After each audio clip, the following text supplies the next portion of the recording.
Et re-bienvenue dans le studio de Sud Radio. On est ensemble jusqu'à midi pour débattre de l'actualité avec nos 4 débatteurs. Nous sommes avec Arnaud Benedetti, professeur à la Sorbonne, spécialiste de la communication politique et rédacteur en chef de la revue Politique et Parlementaire. Bonjour. À vous, Arnaud Benedetti. On est également avec Laurence Taillade, présidente du Parti républicain solidariste, Kevin Bossuet, professeur d'histoire, et Frédéric Dabi, directeur général adjoint de l'Institut de sondage IFOP. Bonjour à vous tous et meilleurs vœux surtout à tout le monde en fout. Bref, vous nous écoutez sur Sud Radio, vous nous appelez au 0826 300 300 pour réagir notamment au sujet d'actualité que nous allons aborder. Nous allons notamment, après nos coups de cœur et nos coups de gueule, reparler de cette grève et de l'opinion publique. Est-ce que le gouvernement est en train de gagner la bataille de l'opinion publique? Est-ce que le gouvernement a réussi à diviser les Français et à rendre la grève impopulaire? On verra ça notamment avec Frédéric Dabi et nos autres invités. Nous allons également parler du Premier ministre. Est-ce infusible ou pas? Est-ce qu'il peut tenir ou est-ce qu'il sera poussé à la démission plus tard ou à un remaniement? En tout cas, on a bien entendu qu'Emmanuel Macron, notamment lors de ses vœux, lui faisait porter le chapeau de tous les inconvénients de la grève et se garder les tâches nobles et surtout leurs bénéfices. Et puis on parlera enfin d'une publicité polémique. Des associations anti-PMA, la procréation médicalement assistée, doivent-elles avoir le droit de faire de la publicité? Non pour la mairie de Paris. En tout cas, la mairie de Paris a fait retirer une campagne de pub de l'Alliance Vita, qui est une association contre la procréation médicalement assistée pour toutes les femmes et contre aussi, par exemple, l'avortement. Est-ce que c'est logique de leur interdire de faire de la pub ou pas? On en parlera avec tous nos invités. Mais auparavant, place à nos coups de cœur et nos coups de gueule. Laurence Taillade, coup de cœur ou coup de gueule pour commencer 2020? Coup de gueule. Quel enthousiasme. Coup de gueule. Malheureusement, il y a encore des choses qui ne tournent pas rond, notamment dans l'hôpital public. Je pense que ça n'a échappé à personne. Et le Parisien annonçait il y a 2 jours que l'hôpital de Cherbourg a dû déplacer des patients, fermer un service d'oncologie l'avant-veille de Noël. Pour soigner les malades du cancer. Soigner des malades du cancer, donc des malades du cancer dont certains qui étaient vraiment en fin de cycle se sont retrouvés déplacés, pour certains à plus de 120 kilomètres de l'hôpital de base où ils étaient soignés. Et il y a eu notamment des médecins qui se sont retrouvés à manquer de soins et en sont morts. Ah oui. Donc c'est un vrai coup de gueule, puisque les raisons pour lesquelles l'hôpital a fait ça, puisque l'hôpital n'a pas voulu répondre aux journalistes, c'est que, semble-t-il, il leur manquait du personnel dans les autres services. Et donc quand on fait de la gestion... ils ont sacrifié un service au profit des autres. Voilà, on décide de prendre le personnel, de l'accréditer à d'autres services, de déplacer les malades, et en fait on manque complètement d'humanisme. Parce que là le problème, c'est qu'on traite avec manque d'humanité non seulement les malades, les familles des malades, mais aussi les soignants, parce qu'il ne faut pas oublier que les soignantes, ce ne sont pas que des pions qu'on peut déplacer d'un service à un autre, ce sont des êtres humains qui ont aussi des liens d'attachement pour leurs patients, et en l'occurrence ils n'ont même pas été informés à l'avance de ce qui allait se passer. Donc je trouve que c'est absolument scandaleux et que c'est bien révélateur de ce qui se passe dans notre société, c'est-à-dire qu'on a tendance à gérer de façon rationaliste et à oublier l'humain qu'il doit y avoir nécessairement, notamment derrière les services publics. Et c'est-à-dire, donc ça concerne l'hôpital de Cherbourg, et c'est-à-dire dans le Parisien aujourd'hui en France, c'est un peu symptomatique de la situation de l'hôpital en France, non, Arnaud Benedetti? Complètement. C'est-à-dire qu'on a mis en place des logiques comptables qui finalement dégradent le service. Le service hospitalier, c'est d'abord un service humain. Il ne faut jamais l'oublier, et c'est aujourd'hui une des raisons de la crise des hôpitaux. Mais ça traduit finalement un mouvement qui se généralise, c'est-à-dire que on remplace l'humain par des processus. Et ça, c'est un vrai problème pour nos sociétés. Ce sont des processus qui, finalement, finissent par gouverner les administrations, qui finissent par gouverner les entreprises. Et la situation humaine n'est plus prise en compte par les processus. On a écrit, je fais un peu de publicité, je viens d'écrire un livre avec Catherine Bréchignac qui s'appelle « Le progrès est-il dangereux ?», paru aux éditions Humaine Science, donc on profite quand même.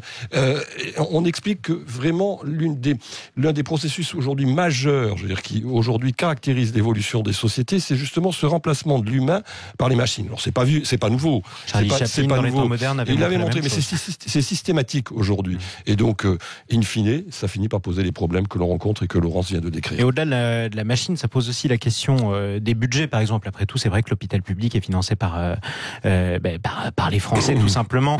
Est-ce qu'il faut effectivement avoir des services extrêmement pointus dans le plus grand nombre possible d'hôpitaux ou pas, par exemple, Arnaud Benedetti ou Laurence Taillade? Ce qu'il faut surtout, c'est penser que plus on éloigne éloigne les hôpitaux des personnes malades, et plus on fait aussi courir des risques à la santé.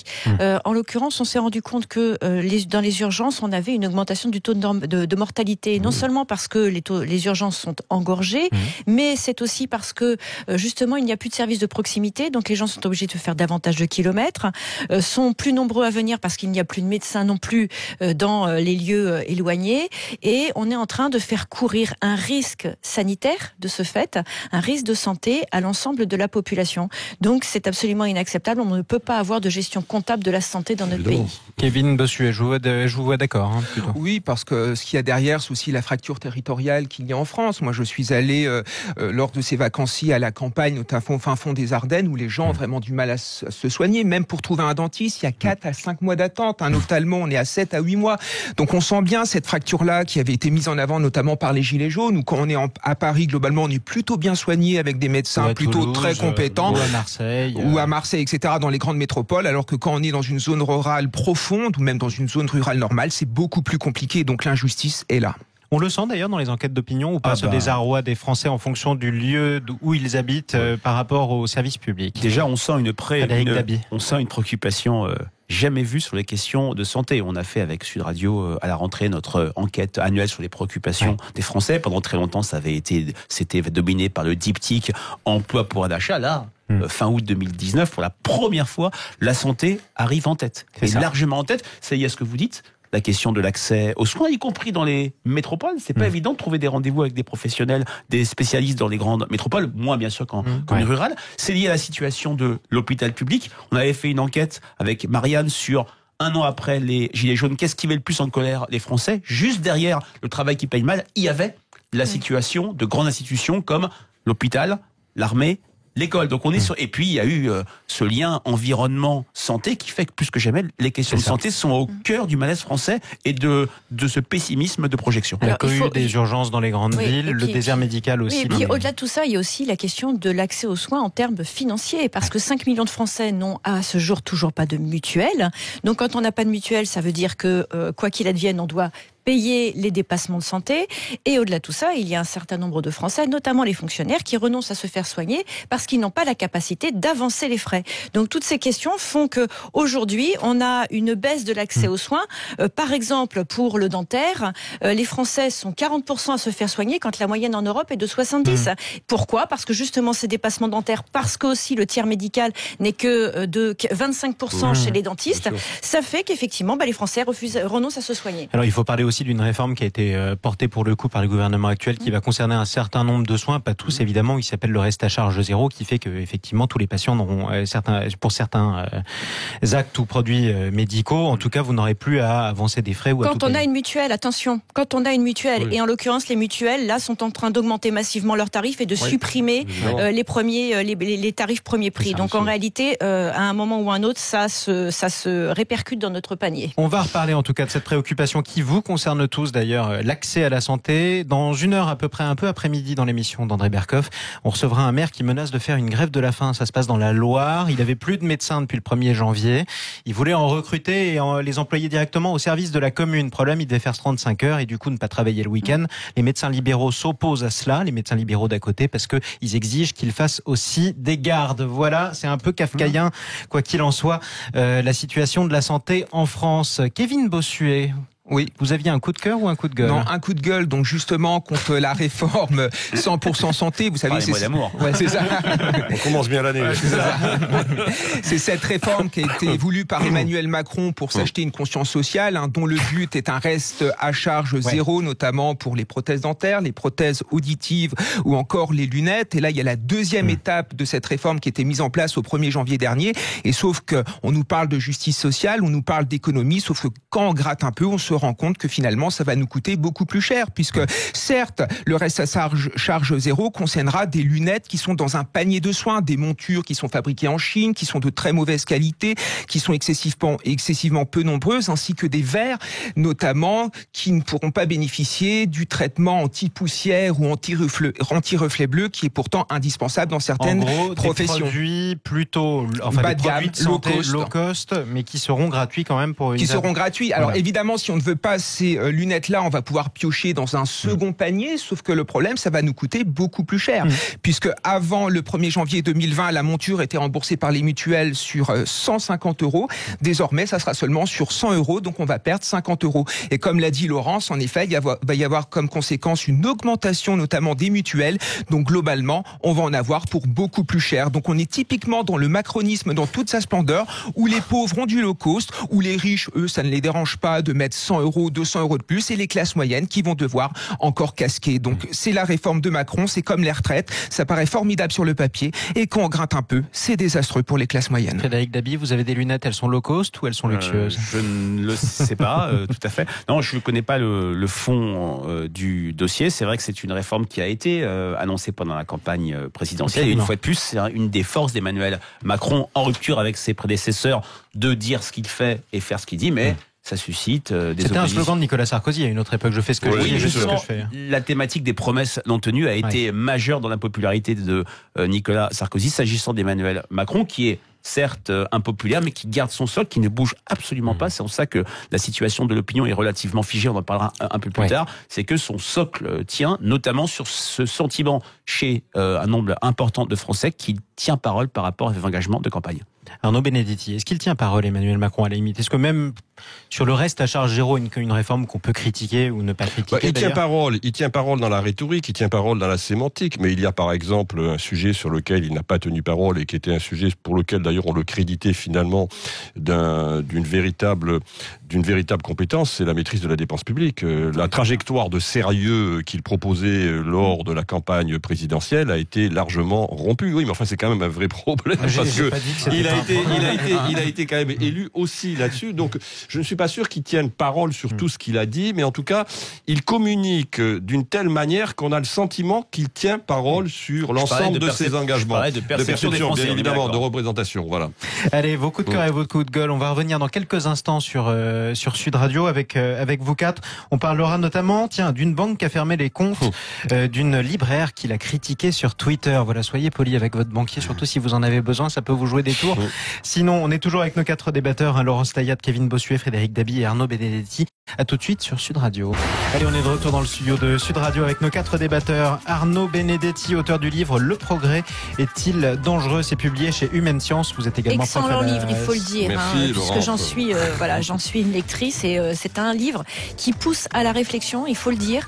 Et c'est vrai qu'en ces temps modernes, la réflexion sur la question de l'avancée numérique est importante. Et la charmante voix publicitaire que vous venez d'entendre n'est autre que celle de Laurence Tayat, présidente du Parti républicain solidariste. On est également avec un prof d'histoire au collège, Kevin Bossuet, et Frédéric Dabi, notre monsieur sondage à nous sur Sud Radio, directeur général adjoint de l'IFOP. Nous poursuivons avec vos coups de gueule et vos coups de gueule avant de parler de la bataille de l'opinion publique qui se joue en ce moment entre les syndicats et en particulier la CGT et le gouvernement. Est-ce que le gouvernement est en train de la gagner contre les grévistes? Mais auparavant, Arnaud Benedetti, vous aviez un coup de gueule à faire passer. Oui, alors c'est un coup de gueule sans risque, j'en suis tout à fait conscient, parce que s'attaquer aux banquiers, je veux dire, c'est quelque chose qui est relativement populaire dans l'opinion. Je pense que Frédéric Dabi me le confirmera.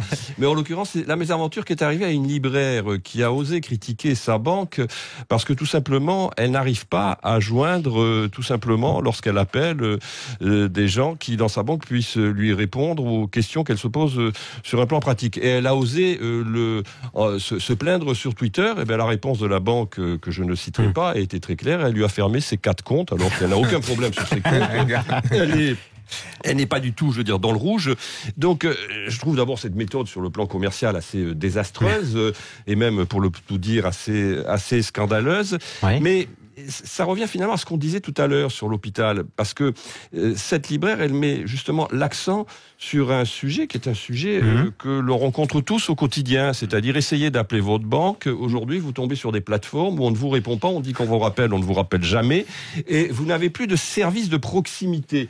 Or, une banque, c'est aussi un commerce. Vous avez quand même des rendez-vous avec votre conseiller bancaire, mais ce qui est particulier, c'est qu'on peut vous... Enfin, une centrale téléphonique vous appelle pour fixer la date du rendez-vous avec la personne que vous connaissez. Je ne pas du tout, je veux dire, visé, parce que, en l'occurrence, j'ai pas de problème avec elle, mais quand même, globalement, c'est une tendance qui s'est généralisée. Et puis, par ailleurs, en effet, le fait de fermer de manière autoritaire les comptes de cette libraire relève c'est particulier comme d'une voie de fait qui est absolument insupportable. Et comme méthode commerciale, c'est bizarre quand même. parce que ça donne une image quand même dramatique pour la banque. Alors j'ai peut-être une question de Béotien, mais il faudrait qu'on demande à la déjà personne. que la banque n'a pas une très bonne image. Hein. Oui, au-delà de ma question. Je nuancerais un petit peu. Les banques ont une mauvaise image, mais quand on travaille sur sa propre banque, on a des perceptions qui sont plutôt bienveillantes. J'aime mon banquier, c'est les autres qui sont des voleurs. C'est classique. Toujours, c'est comme je n'aime pas les entreprises, mais j'aime mon entreprise. Donc, c'est ça. J'aime ma boîte, exactement. Au-delà de ça, j'ai une question toute bête, peut-être vous avez la réponse ou pas. Quand une banque vous ferme tous vos comptes, où va l'argent? On vous dépose une charrette de billets devant chez vous? J'en ai strictement aucune idée. Question toute bête, à moins que vous ait trouvé un autre. Je pense qu'il y a une sorte de solde de tout compte qui sera donné, qui permettra à cette personne de trouver une autre banque. Mais c'est vrai que le procédé est quand même extrêmement brutal et cavalier. C'est pas très solidariste, effectivement. Exactement. Et puis au-delà de la question de la fermeture des comptes bancaires, il faut se rappeler aussi qu'il est très compliqué d'ouvrir un compte bancaire avant même de l'avoir fermé.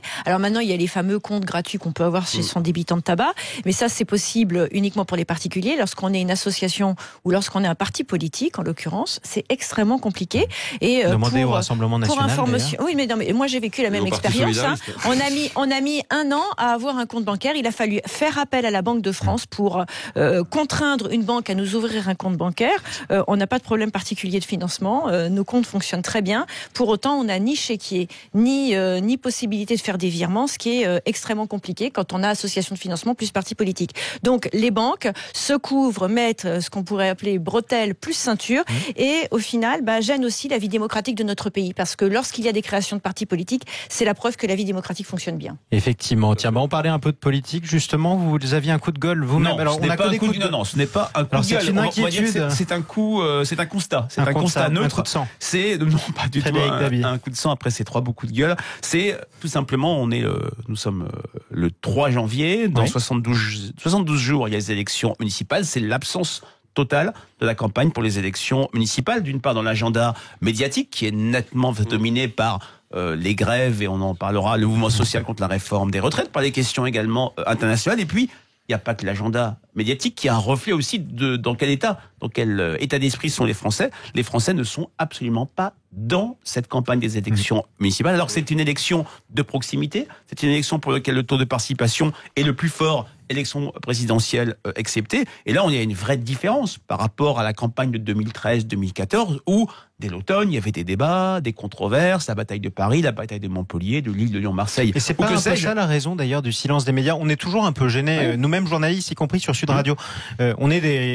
Sud Radio est une radio nationale et on a toujours peur quand on parle pendant 1 heure, de la campagne passionnante, et pour le coup elle l'est, des municipales à Marseille, de ne pas intéresser les auditeurs bordelais qui nous écoutent sur Sud Radio. Alors votre remarque est extrêmement pertinente. Je pense que ce qui peut se passer dans une ville peut intéresser quand même sa zone de chalandise et une partie assez importante. Je pense que la bataille de Paris, de par son incertitude, va être extrêmement intéresser. Mais ce qui est différent par rapport à 2013-2014, c'est qu'il est difficile, compte tenu de l'émiettement des forces politiques, compte tenu de la fin du bloc gauche-droite, compte tenu de l'absence de vote sanction, puisque 2013-2014, et Arnaud sera d'accord, c'était une montée en puissance de la campagne pour sanctionner François Hollande et Jean-Marc Ayrault. Là, étant donné qu'En Marche n'a quasiment aucun sortant, on ne sanctionnera pas En Marche. Il y a quelques candidats qui vont se prendre 2 ou 3 raclés quand même, d'après vos propres sondages. En fait, il n'y a pas de sortant. Et donc, c'est vrai que l'orchestration nationale de la campagne est beaucoup plus malaisée qu'en 2013-2014 ou en 2008.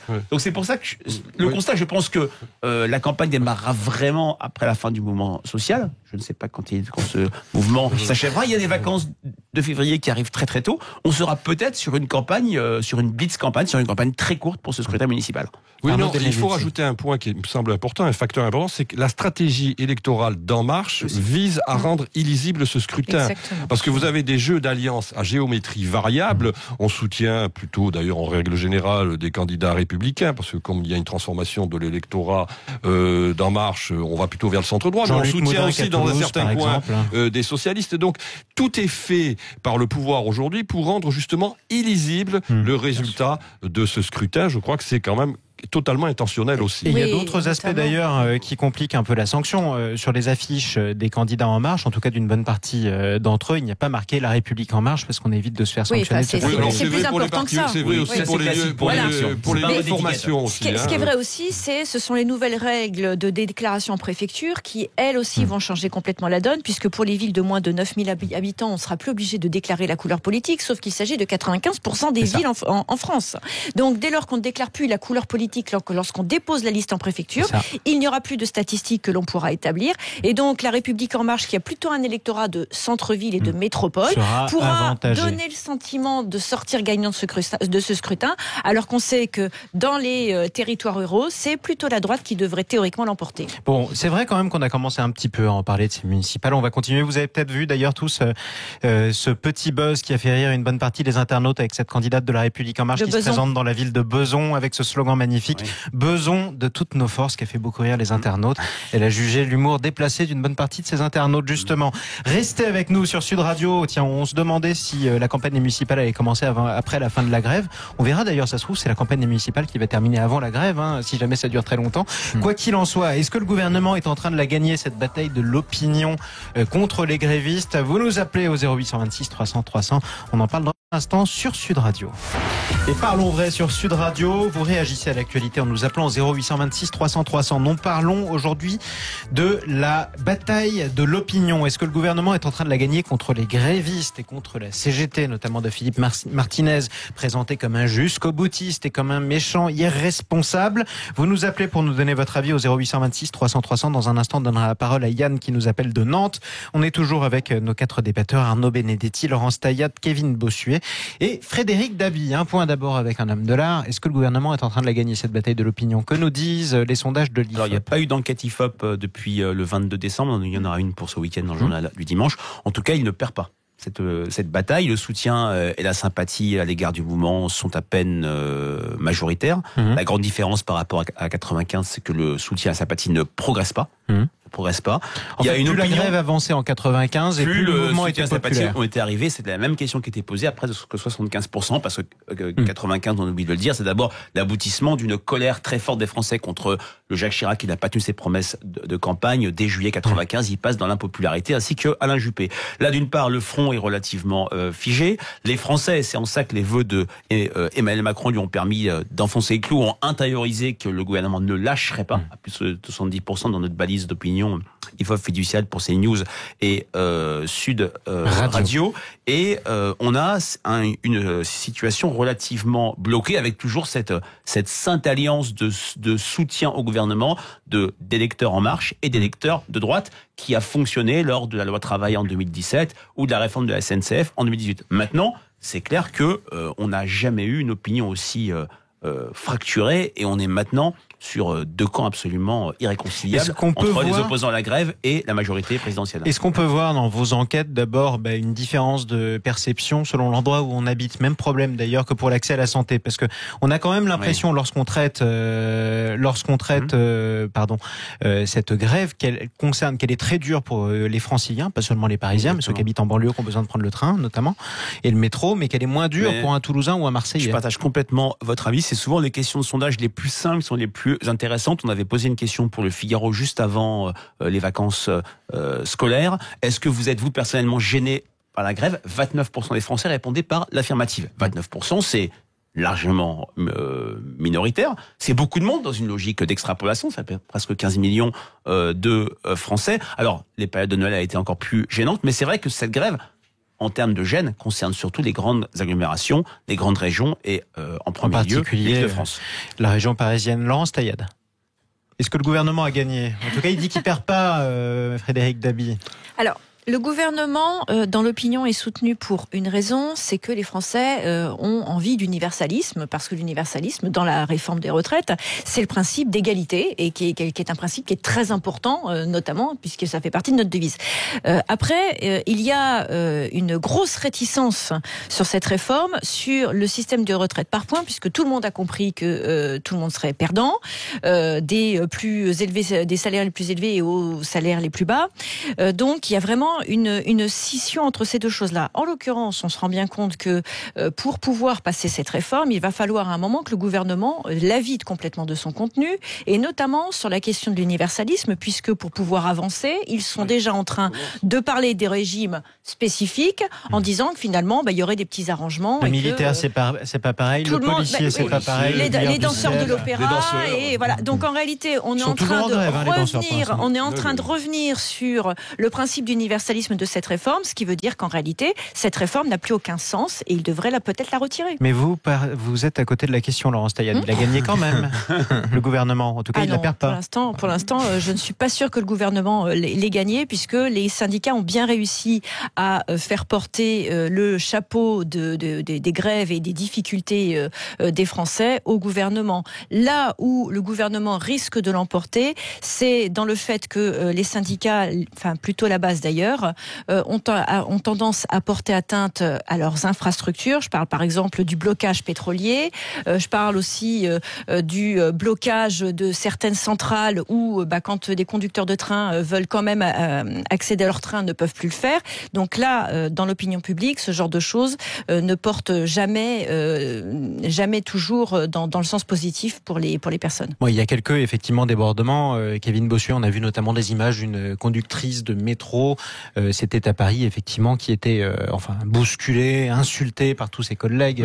Ça aussi, ça peut rendre le mouvement impopulaire. Certes, ça peut rendre le mouvement impopulaire, mais bon, il faut, je crois, quitter ces écrans de télévision pour regarder ce qui se passe, entre guillemets, dans la vraie vie. Quand vous prenez les transports en commun, quand vous prenez le bus, quand vous prenez le métro, globalement, vous vous rendez compte que ça se passe plutôt bien. Les gens se respectent, les gens ne sont pas forcément en colère, il y a une forme de lassitude, voire il y a une forme de sympathie au mouvement. Donc je pense qu'aussi que la popularité se mesure par cela. Regardez également la cagnotte vis-à-vis des cheminots. La cagnotte est de plus en plus importante. Il y a aussi une forme de soutien, un soutien financier, c'est pas un soutien qui n'est rien. Donc et je crois de toute façon que ce gouvernement va dans le mur. Enfin, la réforme qu'il prétendait mettre en avant d'universalité n'a plus rien d'universel. Il a notamment mis en rage les syndicats réformistes. Enfin, qui pouvait penser que la CFDT, qui était pour la réforme à point, se mette contre ce gouvernement qui mettait en place la réforme à point? Et puis regardez dans la rue tout ce qui se passe. Il y a des avocats, il y a des enseignants, il y a des infirmiers, il y a des danseurs. Enfin, il y a toutes les corporations, toutes les catégories sociales de France. En théorie aussi. Il y a des enseignants, pareil. Vous serez en grève ou pas, vous, à partir de lundi? Là, vous êtes en vacances scolaires, c'est logique. Moi, je suis contre la grève, donc c'est un souci idéologique dont je ne fais jamais grève parce que je suis en contradiction avec mes valeurs. Mais sinon, je soutiens le mouvement naturellement. Non, mais je veux dire, je peux pas critiquer la grève, je peux pas défendre le service minimum et moi aussi faire grève. Faut un petit peu de cohérence.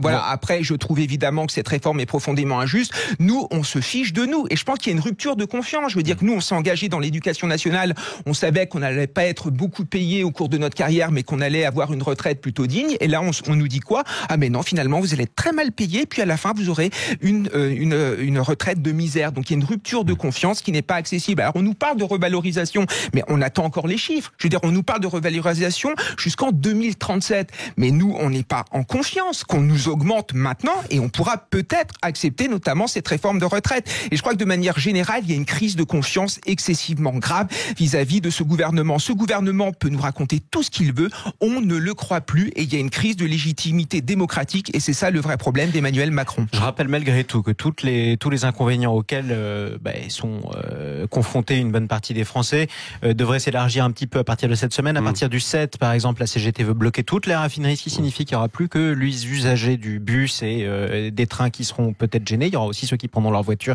si jamais cette grève ou ces blocages fonctionnent. Arnaud Benedetti, est-ce que les Français peuvent en avoir marre à un moment ou pas des blocages? C'est le pari du gouvernement, c'est-à-dire finalement de faire en sorte que l'opinion publique se retourne et finisse par désavouer le mouvement. Mais j'ai envie de dire, moi longtemps j'ai pensé que l'opinion publique était essentielle dans ce conflit et je pense que c'est devenu secondaire parce que finalement Emmanuel Macron considère qu'il peut être minoritaire et gouverner. Et il peut être minoritaire et gouverner, d'ailleurs il le démontre, mais en plus c'est que pour lui, il faut qu'il arrive à renforcer sa crédibilité dans ce qui constitue son assise électorale, son cœur électoral. C'est-à-dire qu'il y a aujourd'hui un électorat centriste, de centre-droit, de centre-gauche, qui est fondamentalement attaché à cette réforme. Il ne faut pas qu'il le perde.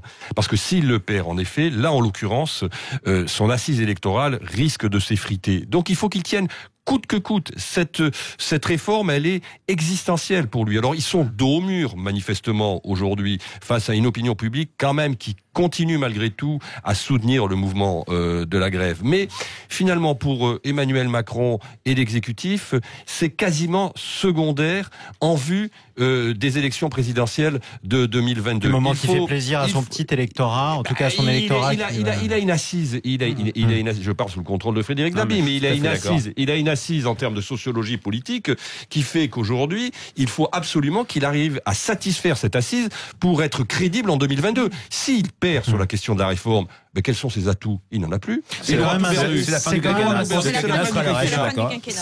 constat inquiétant. La question de l'opinion. Oui, mais c'est inquiétant. On en arrive quand même à dire, du moment qu'Emmanuel Macron fait plaisir à ses propres 25%, il peut se permettre de vexer les 75 autres. On est très largement au-dessus des 25%. On est sur entre 33 et 38%.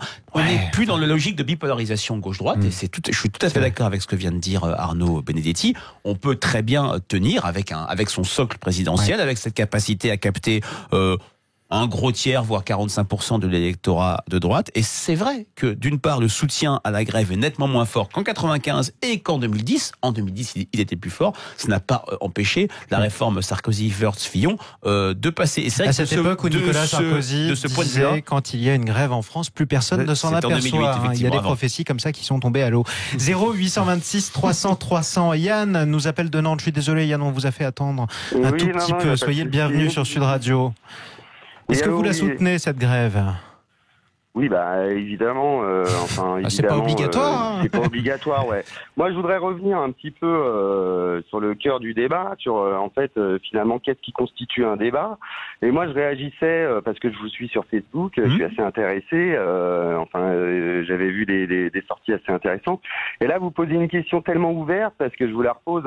C'est craignez-vous que la rentrée sera chaude à l'issue des mouvements qui vont arriver, quoi. Alors ça, ce sont nos camarades, ce sont nos camarades du matin qu'on embrasse très fort d'ailleurs, Philippe David et Laurence Garcia. Mais pourquoi pas d'ailleurs, on aurait pu. Il peut y avoir une rentrée chaude. Donc moi, à cette question, vous répondez par oui, par non. En fait, là, on est complètement dans le paradoxe de Simpson qui fait que tous les éléments extérieurs sont gommés sur une question qui peut vouloir faire dire, est-ce que pour vous, par exemple, une traction avant qui sort avec les vitres teintées et puis une rafale de mitrailleuse dans une colonne de CRS, est-ce un élément de chaleur ou alors est-ce que des hommes cagoulés en noir avec marqué police, équipés de matraques, d'armes métal, de vidéosurveillance, d'écoute téléphonique, de renseignements, d'agents espions intégrés en civil, est une action chaude. Qu'est-ce que... Oui, vous comprenez. Évidemment, vous comprenez rien. Alors moi, la question que je vous pose, c'est qu'est-ce que vous définissez par une entrée, une rentrée chaude? En gros, ce que Yann, vous voulez savoir, puisque en fait Frédéric Dabi ne comprenait pas où vous vouliez en venir, parce que Frédéric Dabi ne travaille pas pour Sud Radio, et Yann, et du coup, il n'était pas au courant de la question qu'on avait posée ce matin dans le Grand Matin Sud Radio. Je vous donne juste le background. Yann, en gros, vous nous reprochez d'avoir fait une question un peu trop bizarre, c'est-à-dire, en gros, est-ce que la rentrée sera chaude pour vous? Ça veut tout dire et n'importe quoi. Ça peut être pris de manière négative ou de manière positive. Je peux comprendre. D'ailleurs, c'est vrai que parfois, on s'arrache les cheveux nous-mêmes et on les coupe en quatre, nous-mêmes journalistes, effectivement, pour trouver une question qui soit absolument claire, qui n'ait pas de double ou de triple sens. Donc voilà, en tout cas moi je vous posais cette question toute bête, est-ce que le gouvernement a gagné la bataille de l'opinion? C'est vrai que cette question elle nous paraît claire et évidente, et on a compris qu'avec vous, il ne l'avait pas gagnée dans la mesure où vous la soutenez, cette grève. Merci quoi qu'il en soit de nous avoir appelé depuis Nantes au 0826 300 300. Bon, l'image de la grève donnée dans les médias, effectivement, elle donne lieu aussi à pas mal de controverses. C'est logique, quand on pose une question par exemple, ça peut être interprété soit comme un message macroniste, on se fait facilement traiter de macroniste, soit comme un message pro-CGT. Arnaud Benedetti, est-ce que c'est normal d'ailleurs? La question détermine souvent la perception de la réponse. On le sait très bien, et c'est bien la difficulté. Non mais moi, quand même, sur le fond, je pense qu'aujourd'hui, de toute façon, pour revenir au cœur du débat, c'est que la question de l'opinion publique, malgré tout, reste importante. Moi, je pense qu'aujourd'hui, fondamentalement, quand même, l'opinion publique... Si vous voulez, le problème de Macron dans cette affaire, et le problème du pouvoir, c'est qu'il est de toute façon impopulaire, structurellement. Et que comment vous menez une réforme qui est une réforme compliquée, difficile, qui, de toute façon, suscite des oppositions diverses et variées depuis des années, quand vous êtes un pouvoir impopulaire, après 2 ans et demi de mandat. D'ailleurs, on peut se poser ses prédécesseurs. Mais le dernier gouvernement qui a été longtemps, populaire, c'est le gouvernement Jospin. Ça nous ramène quand même assez loin. question. Oui, avec le résultat que l'on sait. 97-2002, effectivement. Non, mais la question, c'est pourquoi finalement avoir choisi. La vraie question, c'est pourquoi avoir choisi ce calendrier-là. Pourquoi avoir choisi ce calendrier, c'est-à-dire mi-mandat, veille des fêtes, pour mener une réforme dont on sait pertinemment que c'est une réforme qui, dans le fond, est impopulaire. En tout cas, avec qui l'a menée cette réforme? Ça, c'est une autre question aussi. Qui pour la mener? Le Premier ministre ou le Président de la République? Édouard Philippe, tiens, transition toute trouvée pour notre deuxième débat. Est-ce que le Premier ministre est un fusible? Est-ce qu'il faut un remaniement? Est-ce qu'il va sortir essoré, complètement, littéralement essoré de ce mouvement de grève en faisant le sale boulot pour Emmanuel Macron? Pareil, vous nous appelez au 0826 300 300. Dans quelques instants, on va donner la parole à Cécile. En deux mots d'ailleurs, Laurence Taillade.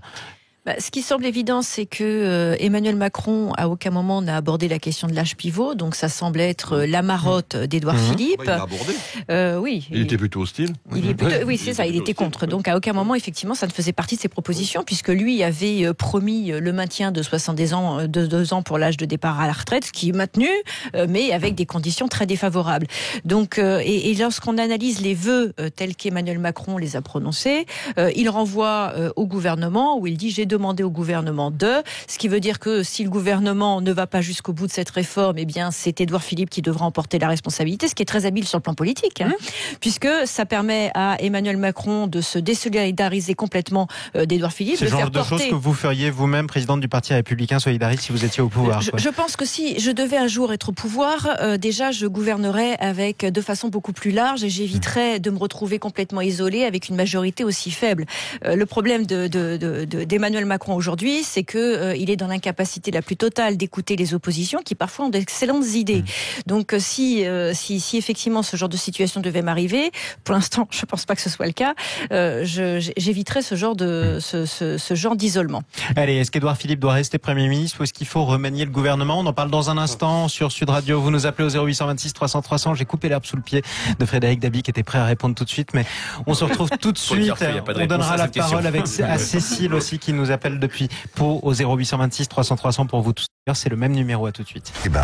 Allez, nos débats sur Sud Radio avec Arnaud Benedetti, Laurence Taillade, Kevin Bossuet et Frédéric Dabi. On est ensemble jusqu'à midi sur Sud Radio. On parle du gouvernement. Est-ce que vous en avez assez de ce gouvernement? Est-ce que vous voulez changer de Premier ministre? Oui, Édouard Philippe, monsieur tâche ingrate, en tout cas celui qui est chargé par Emmanuel Macron, de trouver un compromis rapide avec monsieur Martinez de la CGT. Bon courage à lui d'ailleurs, celui à qui on fait porter le chapeau de l'âge pivot, qui a mis en rogne en plus tous les syndicats modérés. Est-ce qu'il faut remanier ce gouvernement et changer de Premier ministre? Cécile, vous nous appelez de Pau, 0826 300 300. Bonjour à vous Cécile. Bonjour à tous. Et bienvenue sur Sud Radio. Meilleurs vœux en plus à vous Cécile. Écoutez, on parle beaucoup d'Emmanuel Macron. On parle un petit peu moins, c'est vrai, du Premier ministre. Est-ce qu'il faut changer de Premier ministre ou pas pour vous? On parle moins d'Emmanuel Macron. Et pourquoi? Parce qu'il fait en sorte de se cacher un petit peu. Je parlais d'Édouard Philippe justement. Est-ce qu'il faut qu'on... Ouais. Mais justement, monsieur Macron, depuis 2 ans, prend tous les dossiers en main. Là, il réutilise le fonctionnement normal de la 5e, c'est-à-dire qu'il remet monsieur Édouard Philippe en première ligne parce qu'il a bien compris que toute la grogne des Gilets jaunes était concentrée sur lui. Et de la même façon, la réforme des retraites, c'est également un mouvement quand même qui est aussi également anti-Macron. Donc voilà, monsieur Philippe reprend sa place. Alors, moi je m'attache à ce qu'il a dit là pendant les vœux, les trucs, c'était très intéressant. Le président de la République. Oui, monsieur Macron, la chose est très simple. Il dit bien, le gouvernement doit trouver la voie d'un compromis rapide avec les organisations syndicales et patronales qui le veulent. Donc moi, 2 choses importantes. Le compromis rapide. Alors, est-ce qu'il veut que ça soit réglé avant les municipales? Et là, je reviens à votre débat de tout à l'heure, très intéressant, où en effet, Macron, il va gagner les élections. Enfin, il fera en sorte de montrer qu'il les a gagnées, parce que vous avez tout. Il y aura du mal, quand même, parce qu'on n'a pas beaucoup de maires. Mais il fera en sorte que ça, comme disait très bien Madame Taillade, on fera en sorte qu'on ne saura pas quelles sont les étiquettes et que les grosses villes. Et puis de toute façon, moi, je vois à Pau, l'arrangement est fait. Et pour vous, en tout cas, le problème pour vous du Premier ministre ne se pose quasiment pas. Ça changera rien, quoi. Ça changera rien. Et alors surtout, quel intérêt pour lui alors effectivement, si ça échoue, est-ce qu'il fera sauter Philippe? Mais mettre qui à la place? Le Drian, Barouin, c'est le Barouin n'est pas en marche. C'est le président des maires de France qui est toujours au Républicain. Philippe n'était pas en marche. Ça n'a aucun intérêt pour Macron. Il s'en fout complètement de savoir qui est en marche ou pas. Ça n'a aucun intérêt. Et puis je reviens à la base électorale. Vous avez raison. Tant qu'il a fait 38%, et là je rejoins monsieur Dabi, tant qu'il a fait 35-38%, 2 ans qui aiment l'ordre. C'est pour ça qu'ils ont été contre les Gilets jaunes. et qu'ils ont aujourd'hui des gens qui sont contre la grève parce que c'est le parti de l'ordre, des gens centre-droit et gauche. Tout va bien, ils s'en fichent complètement, le reste n'a aucun intérêt. Le fameux parti de l'ordre, cher à Emmanuel Macron et jadis à Adolphe Thiers, effectivement. Merci Cécile de nous avoir appelé depuis Pau au 0826 300 300. On vous abrace fort, on vous souhaite à nouveau nos meilleurs vœux. Kevin Bossuet, effectivement, on sent un certain fatalisme. Vous avez remarqué d'ailleurs, c'est assez révélateur. On parle d'Édouard Philippe, on veut faire un débat sur Édouard Philippe, on en revient au bout de 2 secondes. Oui, Édouard Philippe, mais bon, Emmanuel Macron, quoi.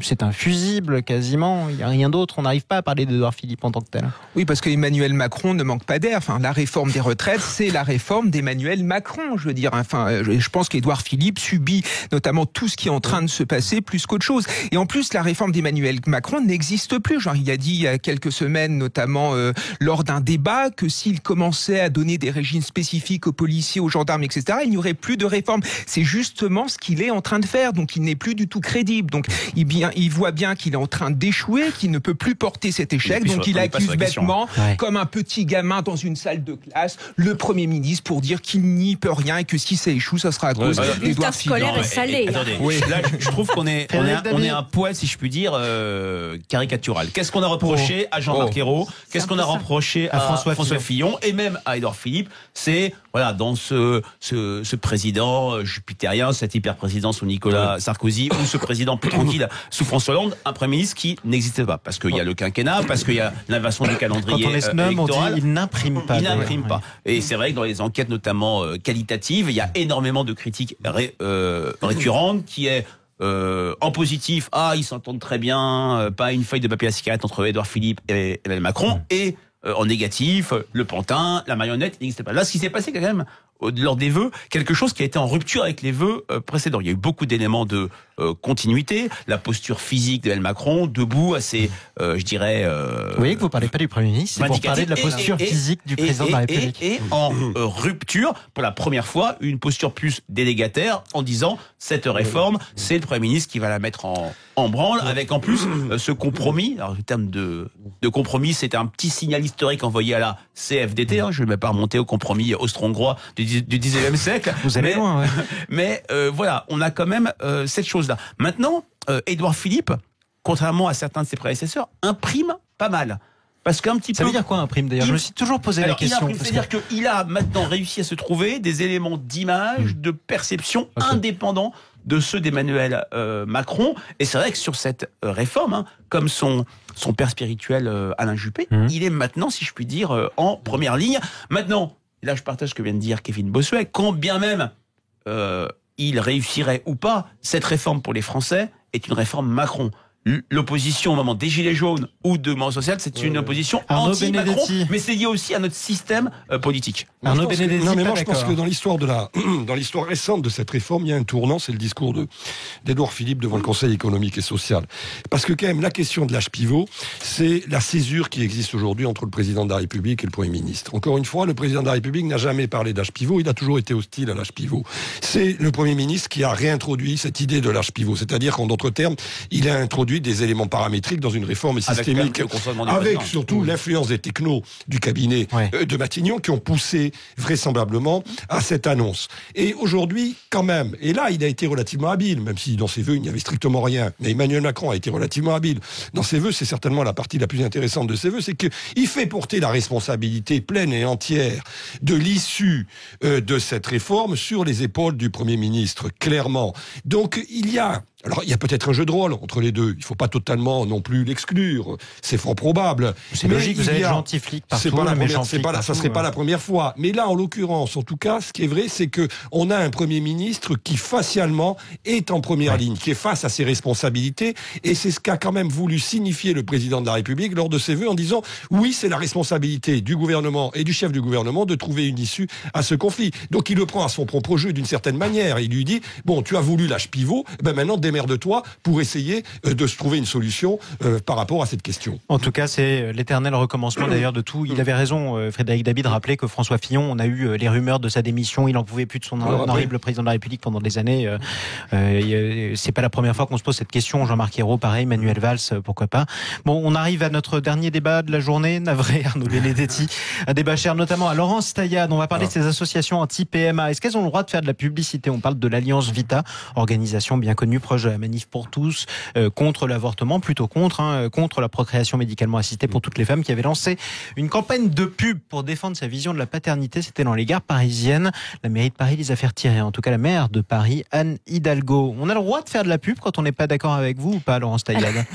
Non, enfin, il y a deux choses. La première chose, c'est que lorsqu'on fait de la publicité, c'est pas uniquement contre la PMA, c'est aussi contre l'IVG. On ne doit pas non plus rentrer dans le principe du délit d'entrave à l'IVG, qui est un délit. En l'occurrence, là, il y a deux choses. Il y a une ambiguïté sur qui fait l'annonce, parce que finalement, les slogans sont assez sympas pour la maternité, pour la paternité, contre la différence. Enfin, à un moment, ou pour la différence, à un moment, on se dit, les slogans sont plutôt sympa, sauf que il y a une ambiguïté parce qu'on ne sait pas qui est l'annonceur, et qu'en l'occurrence l'annonceur, ce sont des gens qui militent contre l'IVG, qui militent contre la PMA, qui militent en réalité pour la liberté d'accès à son propre corps. Donc là, il y a un premier problème. Et le deuxième problème, c'est que les annonceurs publient leurs annonces dans des lieux qui sont des lieux publics qui, théoriquement, doivent être astreints à une certaine forme de neutralité, qu'elle soit politique ou religieuse. Kevin Bossuet. Oui, enfin, c'est du 2 poids 2 mesures. Donc, encore une fois, quand on lutte contre l'avortement ou qu'on lutte contre la PMA, il y a toute cette petite caste qui nous tombe dessus en disant que c'est horrible.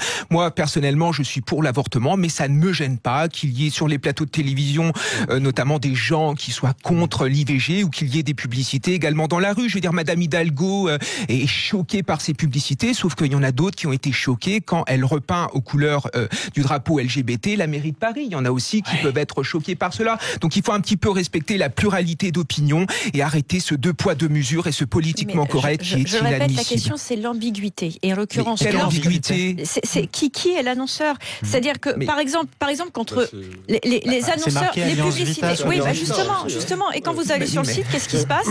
Enfin, Alliance Vita, on sait parce qu'on est des personnes bien informées. Lorsque il y a eu notamment des publicités qui ont été distribuées dans les centres de gynécologie, qui étaient des publicités contre l'avortement, mais ça, il fallait le savoir. Et quand les jeunes filles se retrouvaient sur le site internet ou appelaient sur les numéros verts, elles se retrouvaient avec en face d'elles des personnes qui militaient contre l'IVG et l'entrave à l'avortement est un délit, pratiquaient une véritable entrave à l'avortement. Donc il faut faire attention à ça parce qu'on est dans une société qui est vraiment en train de revenir sur les libertés féminines. Faites attention à Frédéric Dabi qui a besoin de dire un mot. Et notamment avec des plannings familiaux notamment qui sont menacés, avec des centres d'IVG qui ne peuvent plus librement pratiquer l'IVG. Pourquoi? Parce qu'il y a des gens notamment qui sont dans la rue, qui font des prières de rue et on qui est heureusement pas encore aux entrave. États-Unis malgré tout. Mais Frédéric Dabi. Non, très rapidement, il y a une liberté d'expression totale pour l'Alliance Vita. Le problème, c'est, je dirais, le lieu et le vecteur de l'information dans les gares parisiennes. Là où je ne vous rejoins pas, mon cher Kevin, sur la question de caste, sur la question de l'IVG, on a une opinion massivement favorable à la loi Veil. Une enquête IFOP pour les 40 ans de la loi Veil avait donné 94% des femmes favorables à l'IVG. D'accord. Mais ceux qui sont contre ont le droit de s'exprimer. Ah, bien sûr, mais dans certains justement, endroits. Dans certains endroits. Dans quels endroits? On n'aura pas le temps de dire dans quels encarts de publicité. Quoi qu'il en soit, merci à vous quatre. Merci Frédéric Dabi, directeur général adjoint de l'IFOP. Kevin Bossuet, professeur d'histoire au collège, qui soutient la grève, mais ne la fait pas, mais la soutient. Laurence Taillade, présidente du Parti républicain solidariste. Et celui qui fustige le en même temps n'était autre qu'Arnaud Benedetti, prof à la Sorbonne. Je ne sais pas s'il est en grève, lui. Je ne sais pas s'il la soutient lui-même. Non plus, vous voyez, c'est une épidémie. Et auteur de ce livre, Le progrès est-il dangereux? C'est publié chez Humaine Science. On va parler dans quelques minutes des déserts médicaux. Ça pose des problèmes concrets, notamment dans le département de la Loire. On sera en direct avec un maire qui menace de faire une grève de la faim. Oui, il veut recruter des médecins aux 35 heures qu'il emploierait pour sa propre mairie. Mais le Conseil de l'Ordre n'est pas d'accord parce que ces médecins-là refusent de faire des gardes le week-end. À tout de suite sur Sud Radio.